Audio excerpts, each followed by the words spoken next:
This is the Thriving Dentist Show with Gary Takis, where we help you develop your ideal dental practice, one that provides personal, professional, and financial satisfaction. Welcome to another episode of the Thriving Dentist Show. I'm Gary Takis, your podcast co-host. We have a very useful episode for you today. This one is titled, A Metric You Must Know: the percentage of missed calls you're experiencing during business hours. Well, this is going to be a very granular episode with lots of details, and I think you're going to find it enlightening. Before we get to that episode, though, a couple of quick announcements. Coming up shortly after this is published, we have our next Thriving Dentist Masterclass. This masterclass is all new, a brand new masterclass. We've never done this one. And based on the requests that we've had from you, we've created a masterclass. This is the 24 business systems of a thriving practice. That will be on Thursday evening, June 15th, from 7 to 10 p.m. A masterclass is a 3-hour course that allows me to go into deep detail about a particular topic. And of course, the topic for this masterclass will be the 24 systems of a thriving practice, right? 24 business systems of a thriving practice. And what I'll do is essentially go A to Z on those 24 business systems. And you'll have everything you need after attending that masterclass to start applying these systems in your practice. The motivation for these systems was generated at LifeSmiles. And that is when we purchased LifeSmiles, or what we came to call LifeSmiles, we didn't have any systems in place. And we wanted to put these systems in place so we could have a systems-driven practice rather than a person-dependent practice. We wanted a systems-driven practice. And over time, we created these 24 business systems. We've added those in my coaching. We apply these to all of our coaching clients as well. And the difference that it can make in your practice is just absolutely amazing. So if you're interested in creating a systems-driven practice, here is the perfect masterclass for you. Again, that's Thursday evening, June 15th, 7 to 10 p.m. It's done in a live stream format, so you can attend from the comfort and convenience of your home or office without any travel expenses. And yet it's done live so that you can ask questions and engage with me, so that it is a useful live stream format. You get 3 hours of CE, very inexpensive. Tuition is less than $100. We try to make that as affordable as possible. If you're interested in a systems-driven practice, and in particular, if you're interested to see what an amazing results will come as a byproduct of those systems, come join us on June 15th. You can go to thrivingdentist.com/masterclass to register for that course. All right, my second announcement is we have a returning guest, Dr. Mo Budak. I really appreciate Mo's perspective because some of you may know that my undergraduate degree is history. I love all things in history, and especially like the history of dentistry. So today, Mo is going to share with you the history of dentistry, part two. By the way, if you enjoy what you're listening to from Mo, as I do, you might want to watch it in video format, because we actually have it in video format for as well, that 5-minute segment of video. You can watch the History of Dentistry Part 2 in a couple different ways. You can go to the show notes for this podcast episode. Just go to thrivingdentist.com, click on podcast, and scroll down to see this episode. And there will be a link where you can watch this 5-minute segment on the history of dentistry. Mo goes through some wonderful slides, and it's even more useful as you're watching it in video format. You can also go to YouTube, where Thriving Dentist has a channel on YouTube. So go to YouTube, type in Thriving Dentist, and you'll see on our YouTube channel this segment called The History of Dentistry Part 2. I think you'll enjoy this. Well, without any further ado, here's Dr. Mo Budak on the History of Dentistry, Part 2. Hello, everyone. This is Dr. Mo Budak presenting the History of Dentistry in 5 minutes, episode number 2, the Stone Age to the Bronze Age and into the Iron Age. Let's start with the Bronze Age, 3000 BCE. When we last left off, we were in the Indian continent in 3000 BCE, where we discovered Ayurvedic medicine. Ayurvedic medicine is based on the use of natural and holistic methods towards cure. This was the first known use of oil of clove in medicine. Well, we've been using oil of clove in dentistry for eons. We now understand that eugenol inhibits prostaglandin synthesis and other inflammatory mediators to blunt pain. It also acts as a germicidal agent, E. coli, S. aureus, and P. aeruginosa most specifically. Coming into Egypt now in 3000 BCE, we meet Hessi Ray, the first dentist.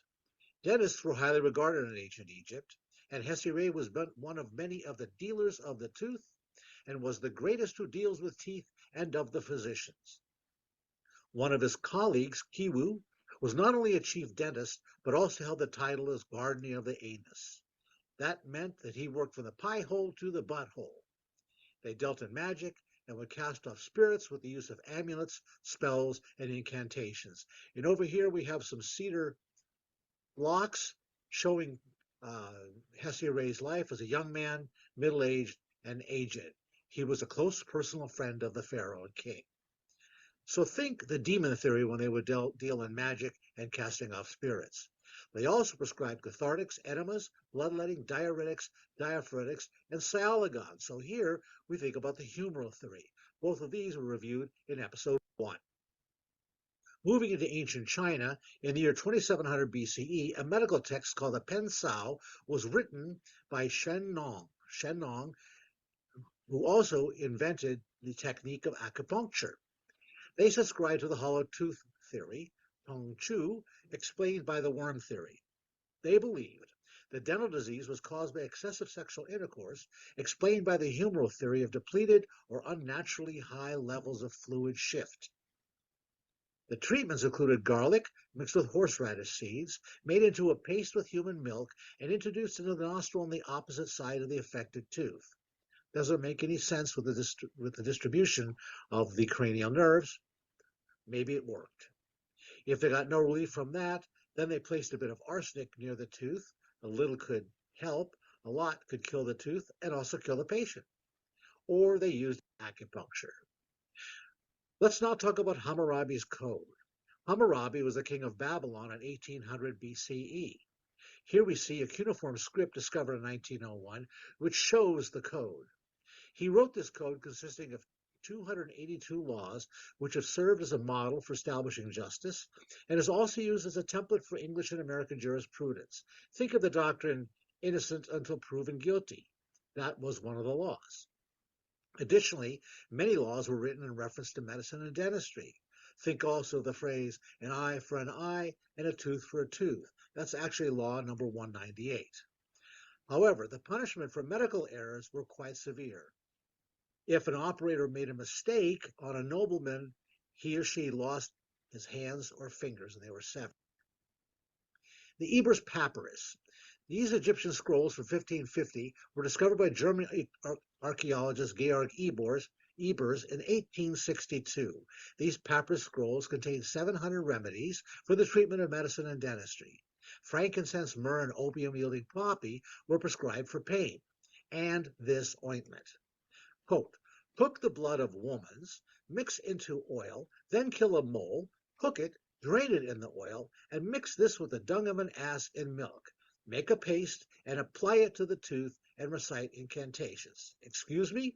Who came up with this? And who would submit to this? You'd have to have a horrible toothache to do that. And finally, if that didn't work, they could always use the all-purpose remedy of water in which the phallus has been washed. Equally as disgusting. Okay, well, until next time, thank you from Dr. Mo Budak. Welcome back to the Thriving Dentist Coaching and Action segment. Thank you, Mo, for that wonderful part 2 of History of Dentistry. We really appreciate it. I enjoyed it very much. And definitely, I learned a lot of things that I didn't know of. So thank you for that, Mo. Like Gary mentioned, we are going to share it. So if you want to watch the video, you can watch it in different ways. The episode today that I'm really excited about is a metric that you must know: percentage of missed calls during business hours. As many of you know, I'm Naren and I'm the founder of Equa Marketing. And my background is engineering, computer science to be specific. So I'm very much metric driven. And everything we do is to track something and then figure out how do we improve that something we tracked. And one of the key metrics we track is the percentage of missed calls during business hours. Why is this important? Because once you track a metric, now you can do something. If it's good, keep doing it. If it's not, set some targets and goals and plans to change it, right? And we have a few hundred clients we work with, and some clients are really good at answering the calls, meaning not missing calls during business hours. Typically, they don't even miss 5% of the new patient and 5% of the calls they get during business hours.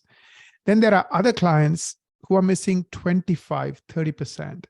And that to me is a red flag. So knowing that information is really critical, because otherwise a lot of practice owners have no idea whether they're in the 5% camp or the 25 to 30% camp. So knowing where you stand now allows you to improve this. The good news is once you know where you stand, almost every practice that I know does something and immediately things start to change. I mean, especially if they are struggling with this metric of missed calls during business hours. Gary also has a lot of experience because he has listened to, we together have listened to, more than 1,000 phone calls of actual patients calling the office. And one of the issues we run into all the time is, the call is not being answered. So Gary, I'm really excited because I know you're going to kind of share a lot of your experiences and knowledge and insights on this topic. And I think it's such a key topic that a lot of practices don't pay attention to, but I think they absolutely must. Yeah, I completely agree with that. That's why in the title of this episode, we capitalized the word must, M-U-S-T. And truly, doctors, ignore this information at your own risk. I mean, I truly feel about about this information. Nair, let's start by addressing the fact that we have a very impatient society today. I think our lifestyle leads us to higher levels of impatience in terms of how we behave. Yes. And it's a function of technology, and it's a function of everything being available almost immediately, almost immediately. And if a new patient finds your office by, the most common way that people will find an office today is by doing a Google search, and they find your office, here's typically what happens. They'll do a Google search. Maybe it'll be, adult orthodontics Phoenix. I'm just making up terms, but that might be a term that someone would use. And your goal would be get on page 1 of Google. And now let's say you meet that goal. You're now on page 1, and the potential patient finds your website, and they click on the website, where hopefully if the website was designed right, it would go to the landing page all about adult orthodontics. Does that make sense, Naren? Yes. And let's say they spend, and again, what's the data? How long will a searcher spend on that landing page historically? Yes, if they come from search engine optimization, meaning they come by clicking on an organic result, on average, they're spending 90 seconds. If they come from an ad, it's 15 seconds. So again, another nod to why organic is more important, because you're going to get 6 times the amount of time they'll spend on the site. 90 seconds still isn't very much, but it's enough for that patient, if your website's designed properly, to give an impression that, oh, this is an office where I should go for this. And now they call the office. And now at this point, marketing has done its job. They got the phone to ring. And then, wait for it, it goes to voicemail. Right. What is that patient going to do, the potential patient going to do? I can virtually assure you today, they're going to go to the next office on their search. Click, hang up, and go to the click, next office. You've lost the opportunity. Now, true confessions. I have to share this with you because it's embarrassing, but it's true. So I have to share true confessions. This goes back a number of years ago. We have been using Weave as our phone system. Weave, you may be familiar with Weave, by the way, love Weave. And we also, it's our patient communication system. It's the way we connect with our patients by text message, by email, and voicemail as well. But love Weave. And the founder of Weave reached out to me a number of years ago and said, Gary, we have a new capability of Weave. We can tell you what % of your calls are being missed during business hours. Would you be interested in that? And I said, yes, of course I'd be interested in that. But I told them, but oh, by the way, we're doing really well at that. We've got multiple team members on the admin side. We've cross-trained dental assistants so that if the phones rang twice, if they're not with the patient, they're racing down the hallway to answer the phone. And I think what we're going to see is an office that does really good at answering calls during business hours. And he said, well, I'll have the data for you shortly, and you and I can take a look at it. Anyway, he got back to me and he said, hey, before I show you the data, he said, you better be sitting down. Uh-oh. I said, okay, I'll play along. I'll sit down. And we discovered that within a 3-month period of time, and a 3-month period of time is long enough to take the ups and downs out of, data to give you a realistic perspective of what's happening. The longer you run it, the more effective it is. So 3 months is better than 1 month. Would you agree, Naren?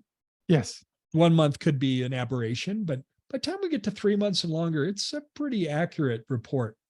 And we discovered that, wait for it again, we had missed 42% of our calls that were coming in during business hours. 42%. Naren, I can safely say that is a failing grade on the report card. I thought it was going to be single-digit percentage, something less than 5%, which I can live with. Yes. Perfect would be we would miss any, but I'm not sure that is necessarily our goal. Right. But I'd like to get that down to single-digit, less than 5% to be a valid statistic. Now, let me emphasize, this is during business hours. If the call comes in at midnight, I'm perfectly fine with that going to voicemail. Yes. Agreed? Yes, as long as it's outside of business hours, I think the expectation is, nobody's going to work outside of regular business hours. Yeah. So, but during business hours, and I have to say, Naren, I was floored with that information. I was absolutely floored. And I believe that if I would have had the polygraph test, like the wired on my wrist, where yes. the lie detector test, and it would say, Gary, do you believe that your calls are being answered with less than 5% fail rate, during business hours? Oh, yes. I can assure you our data is less than 5%. And I believe that polygraph test would have said I was telling the truth, because I believed with every ounce of my DNA that was the case.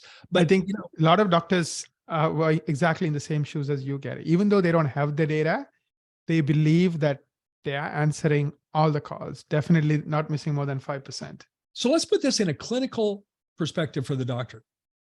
You want to take records for the patient. Maybe we're taking a full mouth series of radiographs, but the patient says, Doc, I don't need to take I can assure you my mouth is in great shape.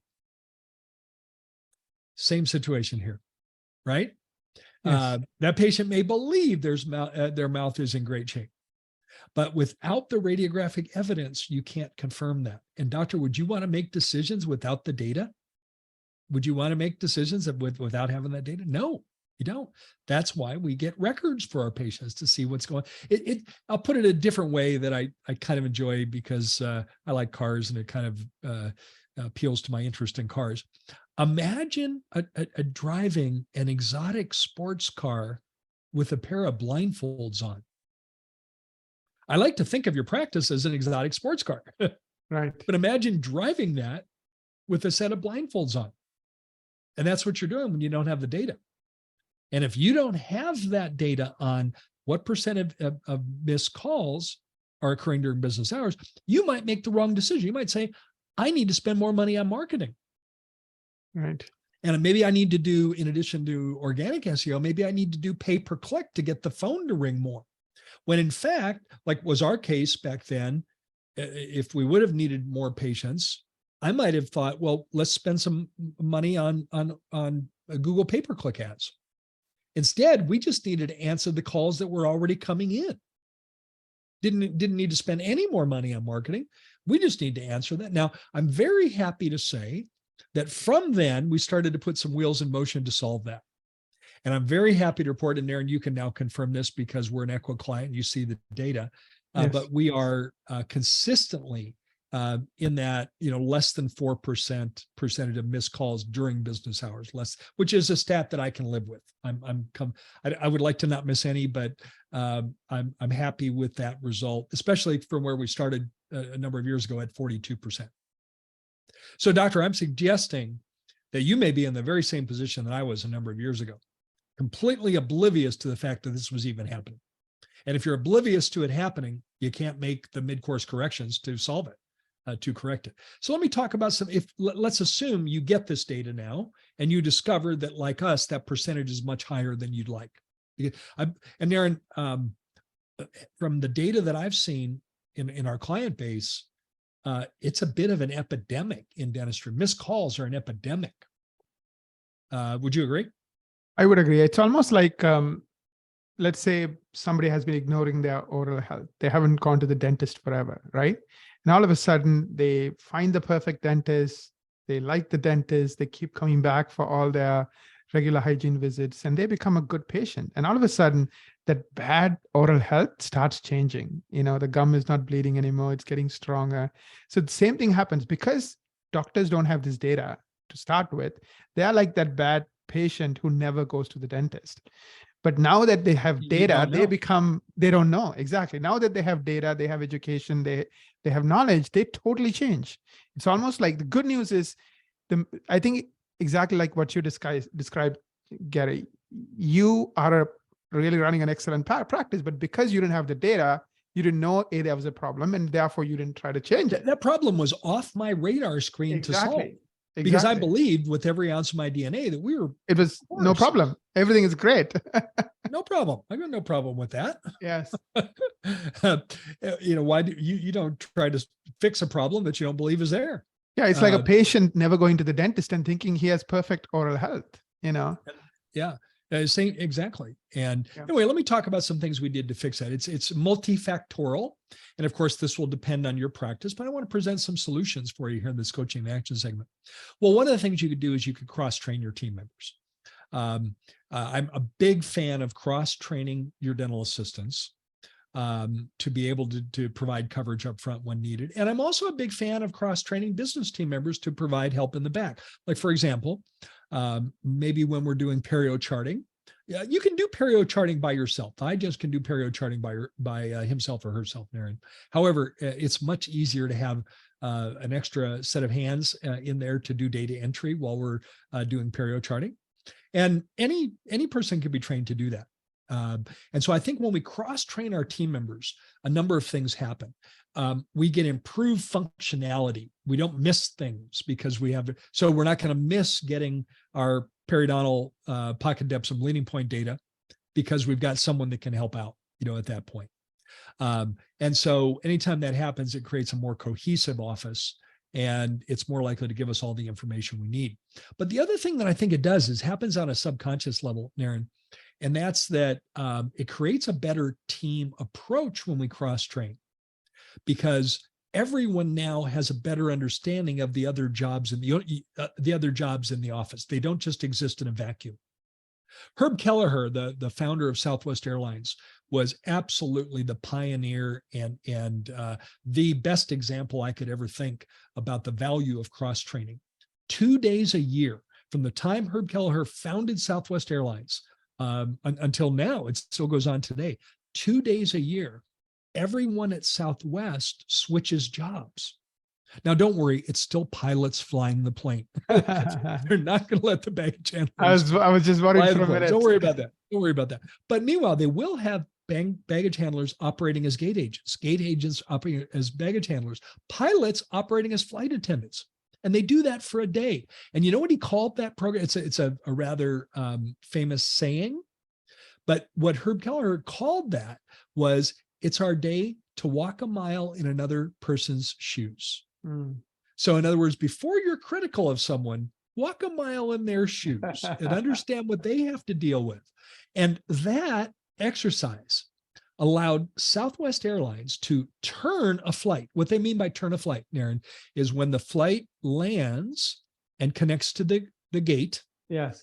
how much time does it take them to deplane the passengers and then load the next load of passengers up on the plane And clean the plane and fuel the plane. do all and that. Do all the checks. Yeah. Southwest historically does that in less than 29 minutes. Wow. That's to deplane everyone, clean the plane, reprovision, refuel, and load the plane up with the next group of passengers. And the industry standard is an hour to do that. They've cut that in half. And Herb Kelleher knew that if the plane wasn't moving, it wasn't making any money. That's the biggest expense in for any airline company, that plane. Now there's a famous story, and I love this one.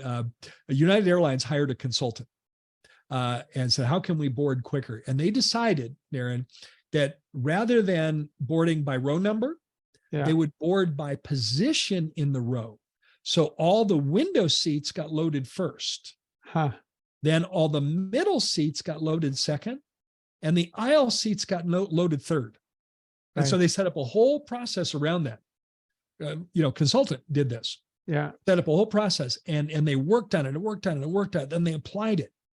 And they got great results. Would you like to hear what the result was, Darren? Instead of taking 60 minutes to load the plane, it took 59. And that's why you need a consultant. All right, I can make fun of myself.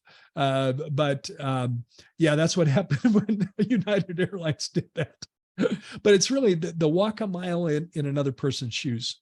And so when a front desk team member goes back and does period charting, that team member understands more about that process. When an assistant answers the phone, they understand more. And I believe that any of your assistants can be trained, because we've done this in all of our client offices, for specific. They don't have to do everything up front, but I want them to be trained to do 4 things: check a patient in, check a patient out, handle every financial arrangements and payment for everyday general dentistry, not necessarily, high value dentistry, but handle financial arrangements for everyday general dentistry. And then number 4, answer an incoming call from a potential new patient with a success rate of 70% or higher in converting that call to a new appointment. And we've done this with all of our clients. It's been absolutely heartwarming to see how well our assistants have done when cross-trained on that. So one of the solutions would be cross-train your team members so that you have another useful person that can answer the phone. Now, let me back up. One other thing you can do is make sure you have enough inbound lines, enough incoming line. Now, that's just a little tactical decision you make with your phone company. Because if you only have 5 lines and all those lines are ringing, then the 6th call that comes is automatically go to voicemail. So make sure you have enough inbound lines for sure. So that's just a little tactical thing that you can do. Number 2, cross-train your assistants to be able to answer the phones, and cross-training them to meet those 4 standards. And again, check patient in, check a patient out, handle financial arrangements and payment for everyday general dentistry, number 3. And number 4, answer inbound phone calls from potential new patient with a conversion rate of 70% or higher. Those 4 things. Number 3, a third possible solution is consider outsourcing. Consider outsourcing, that you could have a resource that your calls could roll to and be answered. There's lots of resources available for outsourcing. By the way, I had my first experience of this, Naren, over 40 years ago in Dr. Omar Reed's office. Over 40 years ago, Dr. Reed thought it'd be a great idea to hire someone to answer the phones, because the phones were such a whir of activity. And he hired the grandmother, a young grandmother, of one of the hygienists to answer the phones. And that was her job, to answer the phones, rang off campus, and she answered the phones. And I experienced this in 1982 with Dr. Reed. Now, the problem was he was way ahead of his time. We didn't have the technology. She didn't have real-time access to the schedule. And constantly things were changing. So unfortunately, it was a failed experiment, but that's how far ahead Dr. Reed was at solving this. And unfortunately, the technology is now, it was not available then, but it is absolutely available to be able to do that practically now for outsourcing. someone outsourcing can have real-time access to your schedule, can know exactly what to schedule if that's an inbound call. And finally, another solution that I'll simply throw out there, and I noticed there's a question about this in the Q&A segment, so I'll go into more detail about the Q&A segment. But it might be useful for you, doctor, depending on the size of your practice, to create an internal call center. In other words, where those team members don't have to worry about checking people in and checking them out. They are your call center for your practice. We'll talk more about that as we go, but there's some solutions that you can do. And those are things that we experimented with to get our data down to 4% or less of missed calls during business hours. Well, Naren, I hope that our listeners have found this enlightening. First of all, I hope we've intrigued you to find out what your data is, because if you don't have the data, you're driving that exotic sports car with a pair of blindfolds on, and that's usually not a very good outcome. So get the data and then start to take action on that data to produce the desired result. Let's hit pause here on the coaching and action segment, and we'll pick it up with our Q&A segment. Welcome back to the Thriving Dentist Q&A segment. Gary, I thoroughly enjoyed our coaching and action segment today. The metric that you must know, percentage of missed calls during business hours. I think the first step probably is 50% of the solution, right? Which is knowing what your missed calls are during business hours. Just knowing it will automatically force you to start taking action and doing something about it. But most practices, I think around 90% of practices, have no idea what their missed call percentage is. I would politely suggest it's probably higher than that. It's Right. probably almost everybody. Probably, yeah, you're right. And, it's relatively recent technology that gives us that. It's not been available forever. Right. But when you combine that with the impatience that the human behavior is today, it makes it more important. Exactly. And if you just would answer those calls, imagine that you're an office that has a 70% conversion rate, and that conversion rate means what percent of a inbound call from a potential new patient converts to a new patient appointment. And our goal is 70% or above. So imagine that you have a 70% conversion rate, and imagine that you missed 10 calls from potential new patients. I'm making up numbers to illustrate, Yes. Aaron. That means that if you had a 70% conversion, you missed 7 new patients. Yes. In your practice. And what's the value of a new patient in the practice? Well, it depends on your practice. It depends on your range of services and so on. But let me ask you to think about it a different way. What's the potential lifetime value of a new patient? When Fred Joyal, we all know Fred. Fred's been a friend of the podcast for many years. And he wrote the book, Everything is Marketing. By the way, if you haven't read that, you should. Fred made a point, and this was a number of years ago, that his conservative estimate of the lifetime value of a new patient was north of $20,000. When we think about, a typical needs of patients, not just hygiene appointments, but what they might need over time. And by the way, that number could be much higher depending on, the condition of their mouth. So put it in that context, you miss 7 potential new patients this month.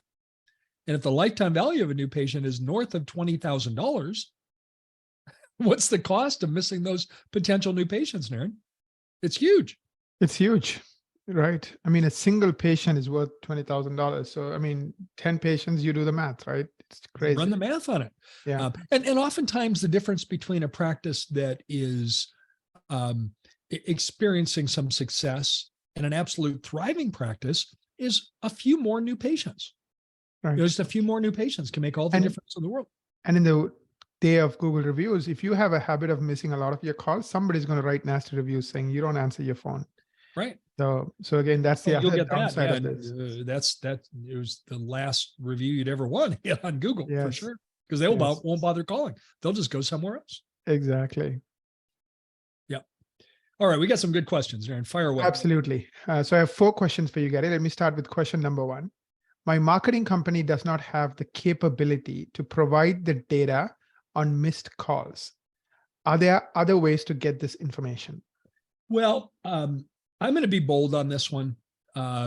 And I'm going to say that your marketing company should, if they're state-of-the-art marketing, they should be able to provide you that data.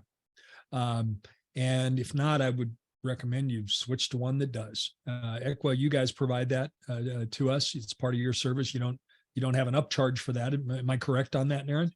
Absolutely. Every single one of our clients, they get free call tracking. So they know how many calls are coming in. They can listen to the calls for training purposes, and they get analytics on how many calls are being missed. So they get all this data on a weekly, monthly basis. So they can always make sure they're playing the A game. Yeah. And if you want to find out what else Equa can do for you, go to equa.com/MSM, Marketing Strategy Meeting, where you could learn about the KPIs it can provide you in terms of your marketing. And maybe now would be a good time to look at a resource that a marketing resource that provides that data, because I think it's absolutely necessary. Some other options, Weave does provide that. Now, Weave is a phone system. It's a VoIP, voice over internet protocol phone system that I love, and many of our clients use Weave. So Weave does provide that. And in some cases, it's not universal, but in some cases, you can get that information from your telephone company. Not always, but in some cases. So there's some solutions for getting the information if your current resources don't provide that. Absolutely. Let me ask you the second question I have. This person says, Gary, I have good news and bad news. The good news is that you have inspired me to learn my data on missed calls during business hours. And the bad news is we are missing over 40% of our calls. Can you suggest solutions to fix this problem? Well, that is a good news. That was my own experience when I was talking to the founder of Weave. He said, well, I got good news and bad news for you, Gary. The good news is that now you're going to have information you didn't have before. And the bad news is the information sucks.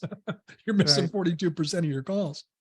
All right. So we talked about some solutions. We talked about cross-training your team members, especially your assistants, to be able to answer the phones as part of that resource. Talked about the idea of using outsourcing so that at a certain point, maybe we know that call volume is so heavy that we outsource it, and a third party outsource that's trained on this, essentially operating as a call center. By the way, I have seen outsourcing solutions so good that absolutely any caller feels like they're talking to someone in your office. So you might have to make a jump in faith to believe that could be true today, but I have seen that happen with outsourcing. So, and literally the new patient will come in and they'll ask to speak to Victoria. Oh, I spoke to Victoria the other day on the phone. Can I meet her? And of course, if she's outsourced, we might say, actually, Victoria works remotely, but we'll tell her that you asked about her and it will absolutely make her day. That's the kind of results I've seen, from the quality of outsourcing today. So outsourcing might be a good solution for you. And finally, the idea of maybe among your existing team kind of dividing and conquering and actually create a call center where those team members or team member doesn't deal with the day-to-day of checking people in and checking them out and handling over-the-counter payment and all that, but simply is available. Their number one priority is answering the calls that come in. And maybe again, it's hard for me to answer the question because I don't know the current staffing profile of your office, and I don't want to just randomly say, "Well, hire someone else." But maybe an appropriate next person to hire as you grow your practice would be someone that rotates between the front and the back. So in other words, it would be someone that can do things in terms of assisting, but also do things as far as, we used to call that position a rover, where they rove between the front and the back. And that might be a good solution, depending on the size and scale of your practice. That might be a really good solution. And you can justify that by thinking about, okay, how much more productive could I be if I had that person, available in the practice? So there's some partial solutions that you might want to explore based on the size of your practice, for sure. Third question. Does a practice need to be a certain size before creating an internal call center? Great question. And I've had a lot of experience with call centers. We've done that with our clients in terms of just dividing job duties. Because, a common question, and I've even gotten this from team members at Life Smiles. Gary, if I have a patient in front of me that needs attention and the phone ringing, which should get my priority? That's a tricky question, Gary. I don't know if I can give you the perfect answer.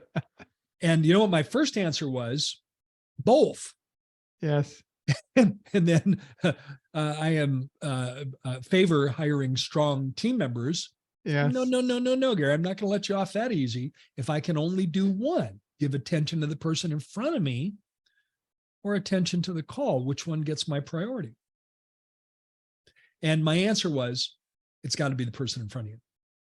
Because you don't know that call coming in could be a telemarketer. Right. I don't want the patient in front of me feeling like chopped liver. Yeah, exactly. I mean, it's like you're almost like disrespecting someone, right? If they're like literally standing next to you. Now, the other thing that you can do is you can decentralize some functions that have been traditionally handled up front to be handled in the back office, in the clinical area. Like, for example, your hygienist can make the next hygiene appointment for your hygiene patient. So that doesn't have to be done at the front desk. That can be done right there. And so anytime you can decentralize that, because the front desk can be Grand Central Station. So decentralization may be another solution in this as well. But I have a hard time answering the question of which one's most important, especially when you start thinking about that could be a potential new patient that could have lifetime value of $20,000. I want to answer that call. I want to answer that call. And I don't believe that, I'm thinking in my client base, I don't believe that it requires a certain size practice to have a call center. Because when we think about a call center, we tend to think about a whole operation.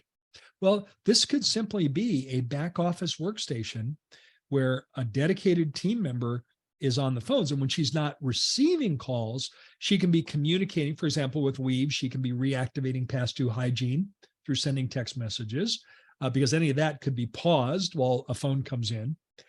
She could be following up on unscheduled treatment plan, again, through text messages. She could be, handling social media postings and other tasks done at the front desk, because any of that could be paused without harm when the phone rings. Yes. So that way we're answering the phone call. So it could be just a division of duty, a reordering of division of duties, depending on the size of your practice. I have seen a call center, and I've helped design it in a client office with as few as 2 full-time admin team members. 2. So there's an idea of how that can be done. Generally, it's a little larger than that, but I've seen it done in as little as 2 full-time admin team members. As you get more than 2, it becomes more viable. And maybe if you have an office manager, you could have an office manager who could pitch in when we're overwhelmed with phones as well. That she could pitch in, she or he could pitch in terms of actually doing specific tasks when the front desk was experiencing an overwhelming volume of calls. The calls are a blessing and a curse. We want those calls to come in. By the way, I'll make a comment about this, Aaron.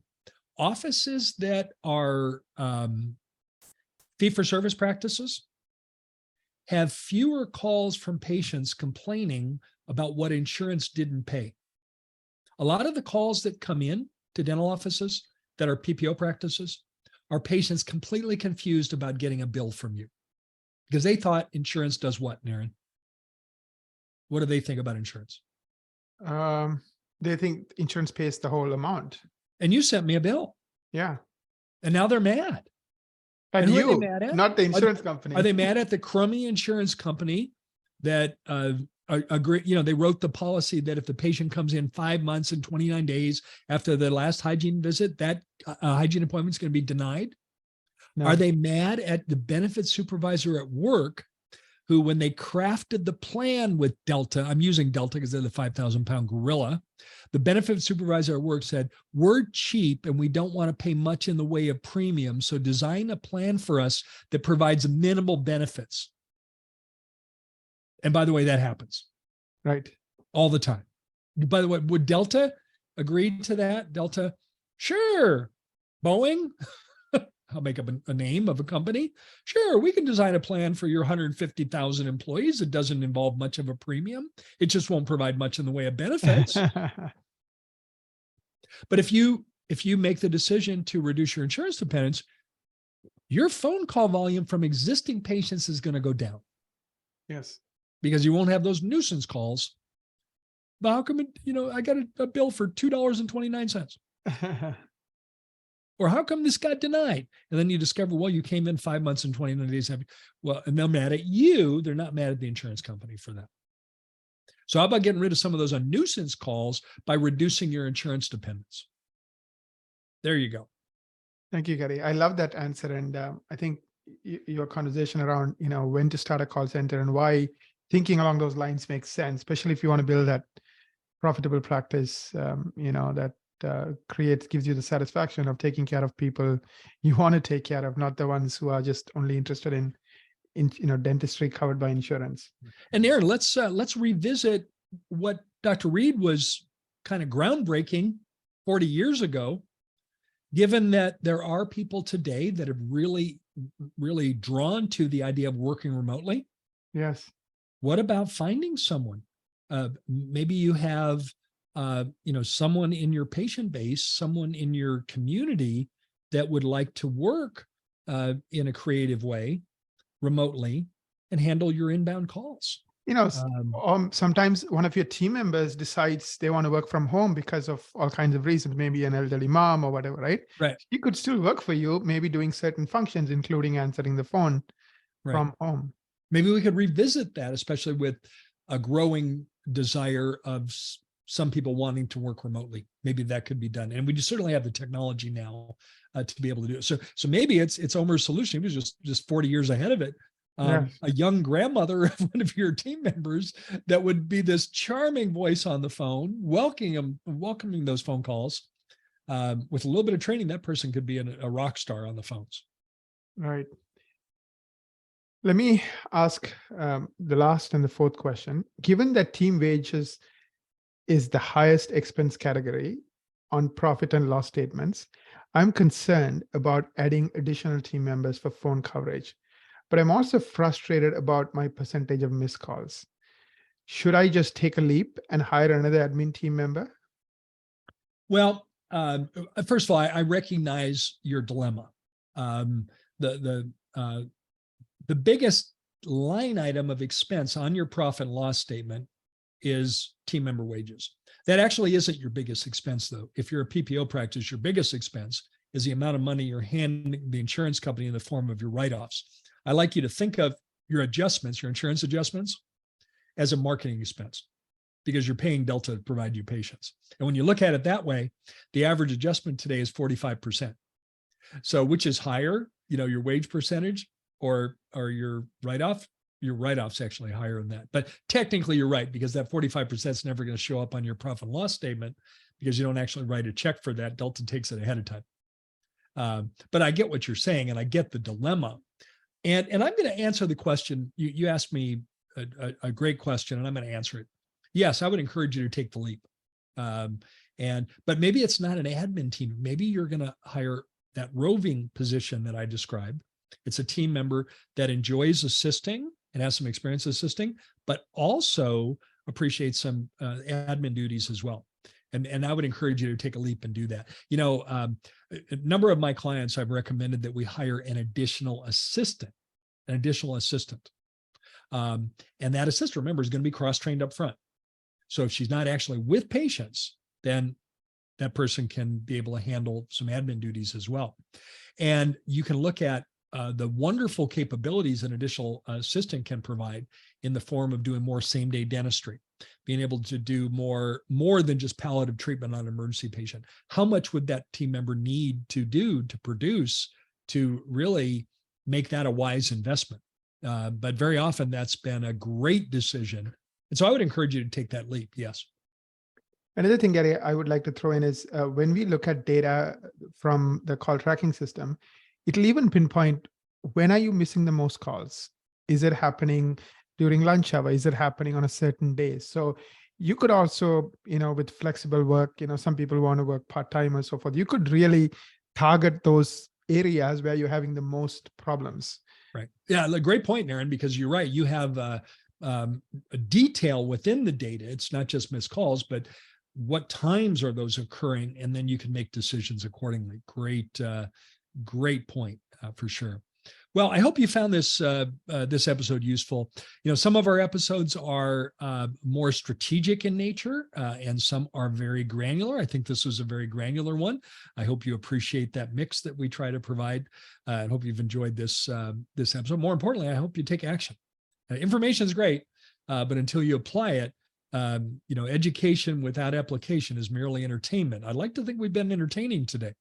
But more importantly, I hope you apply. I hope I've inspired you to ask your marketing company, hey, what % of my calls am I missing during business hours? It might be enlightening. On that note, I want to say thanks to you, Naren. Thanks for co-hosting this podcast with me.